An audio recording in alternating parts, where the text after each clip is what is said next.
इस कहानी की लेखिका है स्नेहा बस्तोडकर वाणी। करीब 4 साल पहले की बात है।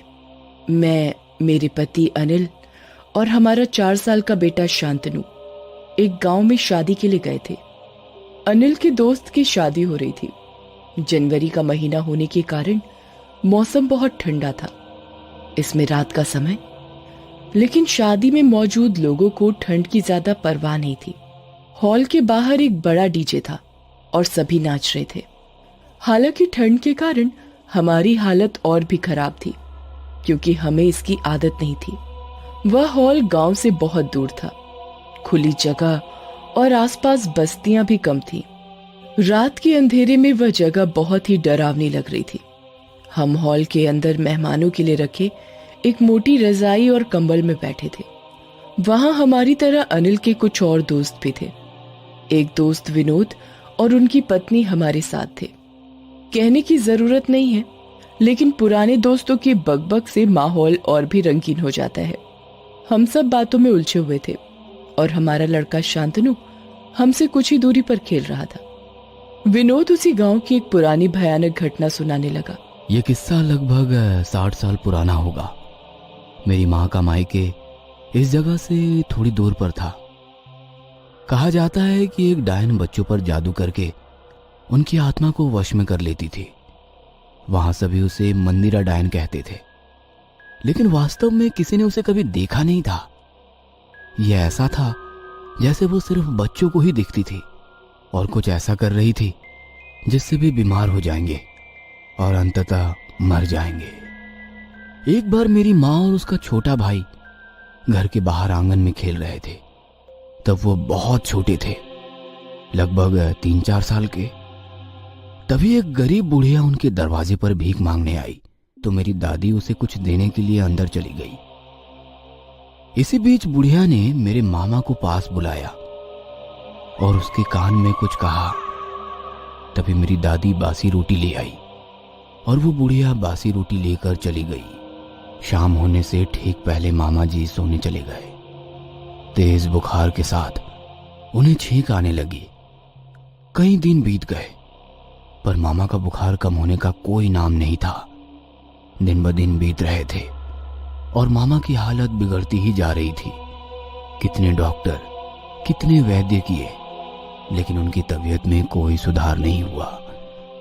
घर में बीमार बच्चे को देख दादी पूरी तरह टूट गई थी। उन्हें कुछ समझ नहीं आ रहा था कि अब क्या करें। मामा पर किसी भी दवा का असर ही नहीं हो रहा था और दादी के आंसू दिन ब दिन बहते रहे। अब इन सब के बाद उन्होंने एक तांत्रिक का सहारा लिया। जब वो घर आया तो उसने मामा के माथे पर हाथ रखा और कहने लगा, उसने इस बच्चे की आत्मा को जीत लिया है, इसकी मृत्यु अटल है। तांत्रिक की बात सुनकर मेरी दादी मौके पर ही गिर पड़ी। तभी दादा ने उनसे कहा, कुछ उपाय करो बाबा, हम अपने कलेजे के टुकड़े को उस डायन को नहीं दे सकते।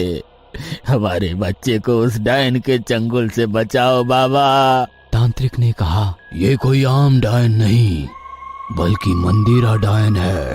बाबा कुछ तो उपाय कीजिए, जो भी खर्चा लगे हम करने के लिए तैयार है। चाहिए तो मेरी जान ले लीजिए बाबा, पर मेरे बच्चे को उस डायन से बचाइए। मैं उसकी मौत नहीं रोक सकता,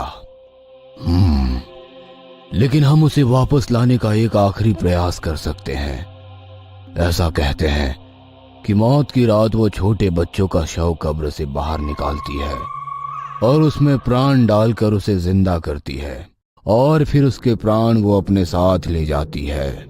तांत्रिक ने जैसे बताया वैसे ही मेरी मामा की कुछ ही घंटों में मृत्यु हो गई। उनके पार्थिव शरीर को स्थानीय रिवाज के अनुसार कब्रिस्तान में दफनाया गया। मेरे दादा, तांत्रिक और कुछ गांव के लोग वहां कब्रिस्तान में बैठे थे। हर तरफ एक जानलेवा सन्नाटा था। जैसे ही सुबह के 3 बज रहे थे, एक परछाई को अंधेरे कोने से गुजरते हुए देखा। परछाई आगे बढ़ी और बच्चे के पास रुक गई। हाथ के नुकीले पंजे मिट्टी खोदने लगे। हवा तूफान की तरह चली। देखते ही देखते उसने हाथ से कुछ फीट गड्ढा खोदा और लाश को बाहर निकाला। और एक हाथ से कांच की बोतल निकाली और ढक्कन खोल दिया। उसके शरीर से सफेद धुआं निकल रहा था। अगले ही पल उसने अपनी आंखें खोली और अपने दोनों पैरों पर खड़ा हो गया। यह देख सभी गांव वाले उसकी ओर दौड़ पड़े, लेकिन उन्हें आते देख वो पल भर में गायब हो गई। भले ही भीड़ में वो डायन उनके हाथों से निकल गई हो, लेकिन उनके लिए ये बात बहुत ही महत्वपूर्ण थी कि मेरे मामा उन्हें सुरक्षित मिल गए। कहा जाता है कि उसके बाद फिर कभी डायन नहीं देखी गई। ये पूरी कहानी सुनकर हमारे रोंगटे खड़े हो गए। शादी में शामिल होने वालों की संख्या कम हो गई। मैं भी एक माँ होने के कारण एक माँ का दुख समझ सकती थी। मैं भावुक हो गई। अनजाने में मेरे लड़के शांतनु पर मेरा ध्यान गया। वह वहीं खेल रहा था, लेकिन अचानक उसने खेलना बंद कर दिया और सामने दीवार की तरफ देखने लगा। हम सब उसे देख रहे थे। वो अभी भी उस दीवार को देख रहा था। जैसे ही मैं उसे लेने ही वाली थी, वो मेरे पास दौड़ा और दीवार की ओर इशारा किया और कहा, मम्मा, वहाँ एक औरत है, वो बहुत गंदी है। मम्मा, उसे यहाँ से चले जाने के लिए कहो, वो बहुत बुरी है। हमें कुछ समझ नहीं आया। हमने उधर देखा तो वहाँ कोई नहीं था। एक महिला जो वहाँ से कुछ दूरी पर शादी के लिए आई थी, वह बहुत मेकअप के साथ बैठी थी। हमने उससे पूछा, क्या तुम उस आंटी को देखकर डर रहे हो? लेकिन वह मना कर रहा था। हम उसे समझाने की इतनी कोशिश कर रहे थे कि वहाँ कोई नहीं था, लेकिन फिर अनिल के दोस्त ने मुझसे कहा, भाभी, तुम उस दीवार की ओर देखो और गुस्से से उसे जाने के लिए कह दो। मैंने बिना कुछ सोचे समझे बिल्कुल वैसे ही किया जैसा विनोद ने कहा। उस समय मेरा बेटा शांतनु, जो मुझे कसकर गले लगा रहा था, पीछे मुड़कर देखा और कहा, मम्मा, वो चली गई। और वह पहले की तरह फिर से खेलने लगा। मैंने शांतनु को पहले कभी भी इतना डरा हुआ नहीं देखा था। उस घटी घटना को देख हम सब दंग रह गए। क्या उस घटना का विनोद के बताए मंदिरा डायन की कहानी से कोई लेना देना था, या फिर वो मेरे बेटे शांतनु का वहम था? कल तक मैं भूत, प्रेत, डायन, चुड़ैल इन सब बातों पर विश्वास नहीं करती थी, पर उस रात की घटी घटना को याद करती हूँ तो आज भी मेरे रोंगटे खड़े हो जाते हैं। 4 दोस्त अंधेरी रात में एक तालाब के किनारे बैठे थे। तालाब के चमकीले पानी में पूनम के चांद का अक्स काफी लुभावना नजर आ रहा था। बीच बीच में काले बादल चांद को अपनी आगोश में लेकर आगे निकल जाते। सभी दोस्त हंसी मजाक कर रहे थे। बीच में बहुत सारी खाने की चीजें और शराब भी रखी हुई थी। सभी दोस्त मिलकर बड़े चाव से उन चीजों पर हाथ साफ कर रहे थे। भाई, कोई डरावना किस्सा सुनाओ ना। और राकेश किस्सा सुनाने लगा। रात के करीब 1 बजे थे। आधी रात का वो समय, साथ ही हल्की बूंदाबूंदी देखकर लग रहा था कि जोरों की बारिश होने वाली है। शहर की सुनसान सड़क पर एक ऑटो चलता हुआ दिखाई दे रहा था। ऑटो ड्राइवर हल्की सीटी बजाते अपने मोड में था कि तभी सड़क की एक तरफ कोई खड़ा नजर आया। ऑटो नजदीक ले जाते हुए ऑटो ड्राइवर ने पूछा, कहाँ जाना है? अगले नुक्कड़ पर। और वो महिला ऑटो में सवार हो गई और कुछ ही देर में उनकी ऑटो दोबारा उस सुनसान सड़क पर चलने लगी। ऑटो में बैठे उस औरत का पल्लू धीरे धीरे रिक्शे से बाहर जाते हवा में लहराने लगा।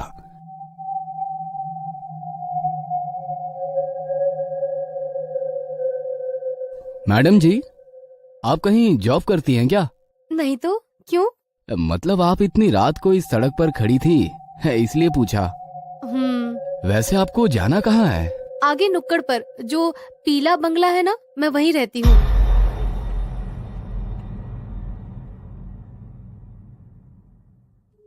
क्यों मजाक कर रही हो मैडम जी?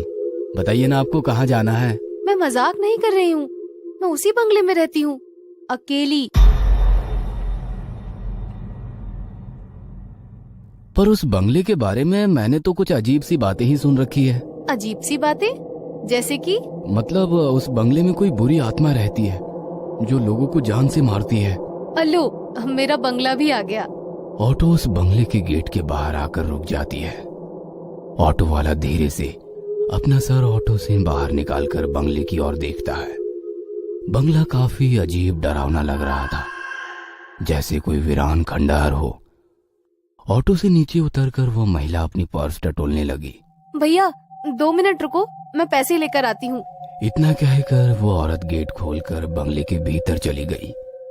ऑटो ड्राइवर के पास रुकने के अलावा कोई चारा ना था। वो डरा सहमा सा उस बंगले को निहार रहा था। मैडम के बंगले के अंदर जाते ही लाइट शुरू हो गई और कुछ सेकंड बाद दूसरे मंजिल की लाइट भी शुरू हो गई। उस औरत ने खिड़की का पर्दा सरकाया और ऑटो वाले से कहा, भैया 500 का छुट्टा है ना? उसकी आवाज सुनकर ऑटो ड्राइवर ने कहा, जी हाँ मैडम जी, छुट्टा है मेरे पास। इतना कहकर ऑटो ड्राइवर अपने पॉकेट में से छुट्टे पैसे निकालकर गिनने लगा कि तभी उस औरत का हाथ उसके सामने आ गया जिसमें 500 रुपए थे। हाथ पूरी तरह से सफेद पड़ चुका था। ऑटो वाले ने उस औरत की तरफ देखा और उसकी जुबान जैसे हलक में अटक गई, क्योंकि वो औरत अभी भी बंगले के भीतर खिड़की में खड़ी थी। उसका लंबा हाथ बंगले से निकलकर उस ऑटो ड्राइवर के पास पहुंच चुका था। उस औरत की लाल आंखें उसे लगातार घूरे जा रही थी। उसका डरावना रूप देखकर ऑटो ड्राइवर ने झट से ऑटो स्टार्ट की और बिना पीछे मुड़े तेजी से निकल गया। अरे फिर उस ऑटो ड्राइवर का क्या हुआ?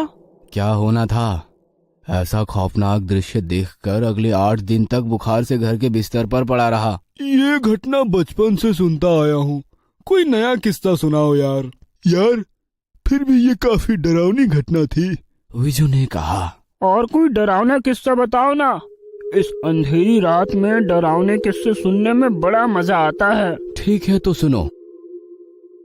एक लड़की रोज सुबह जल्दी उठकर गांव के इकलौते कुएं में पानी भरने के लिए जाती थी। सूरज निकलने के बाद भीड़ होने के कारण वो सूरज निकलने से पहले ही कुएं में पानी भरने के लिए पहुंच जाती। उस दिन भी वो सवेरे सवेरे कुएं पर पानी भरने के लिए पहुंची। अभी भी काफी रात थी। कुआं गांव से थोड़ा दूर होने के कारण एक कच्ची सड़क से जाना पड़ता था। लड़की कुएं के पास पहुंची और बाल्टी कुएं में गिरा दी। कुएं से एक बाल्टी पानी निकालकर वो अपने बर्तन धोने लगी। रात के सन्नाटे में उसकी चूड़ियों की खनक साफ साफ सुनाई दे रही थी। पूनम का चांद अभी पश्चिम दिशा की ओर झुक रहा था। आसमान भी साफ होने के कारण काफी अच्छी रोशनी बिखरी हुई थी। वह लड़की अपने काम में मशगूल थी। बर्तन धोते वक्त एक चूड़ी टूट गई और उसके हाथ में जा घुसी, पर उस लड़की ने हाथ से बहते हुए खून पर ध्यान नहीं दिया। उसने बाल्टी दोबारा से कुएं में डाली और धीरे धीरे ऊपर खींचने लगी। तभी उस सुनसान गहरे सन्नाटे से उसे एक अजीब सी आवाज सुनाई दी, काफी स्वादिष्ट है। उस पल की आवाज ने उस लड़की का ध्यान अपनी तरफ आकर्षित कर लिया। वो कुछ सेकंड वैसे ही चुपचाप खड़ी रही। आवाज की दिशा समझ में नहीं आ रही थी, पर आवाज बिल्कुल साफ साफ सुनाई दे रही थी और दोबारा वही आवाज उसके कानों में गूंज उठी, काफी स्वादिष्ट है। वो चारों तरफ अपनी नजरें घुमाते हुए बाल्टी को ऊपर की ओर खींचने लगी।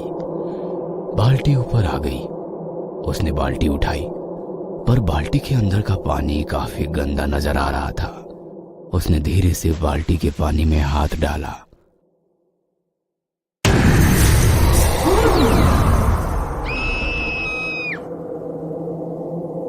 डर के मारे उस लड़की के मुंह से चीख निकल गई। उसने उस बाल्टी को वैसे ही कुएं में फेंक दिया और भागने की कोशिश में बाल्टी की रस्सी उसके पैर में अटक गई और वो धड़ाम से नीचे गिर गई। वह लड़की काफी डर गई थी। डर के मारे वो पैरों में लिपटी हुई रस्सी खोलने की कोशिश करने लगी कि तभी उस गहरे में वैसे ही दोबारा किसी की आवाज आने लगी। आवाज धीरे धीरे गूंजने लगी, जैसे कोई कुएं की दीवारें चढ़कर ऊपर आ रहा हो, इस तरह की आवाजें।